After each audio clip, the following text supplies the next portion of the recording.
شنو هو السبب اللي خلاك تباعد من يوسف 45 والطفله؟ اخويا ما نكذبش عليك، بعدا نهضروا رجوله مع كاع المغاربه. انا كيعجبني الموسيقى ديال يوسف احسن من ديال الطفله.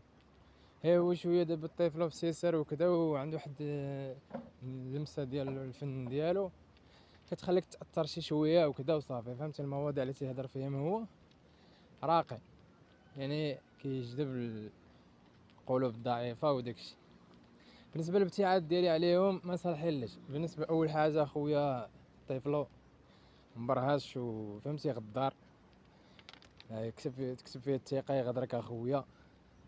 بالنسبه ليوسف 45 ماشي زعما شي علاقه كانت بيناتنا وطيده وكذا وهذا، شي علاقه يعني معرفه كبيره ولا هذا. كان بيناتنا واحد يعني واحد التقارب بسيط ماشي بزاف، فهمت؟ معرفه صاحبي صاحبو ملي كنكون انا فاس كنتشافو، كيكون هو عندي عاوتاني هنا كنتشافو سيت. هادشي اللي كاين. بالنسبه لي فيتيرين كنا بغينا نديرو لي فيتيرين ولكن ما كتبش، راه كلشي بالمكاتب.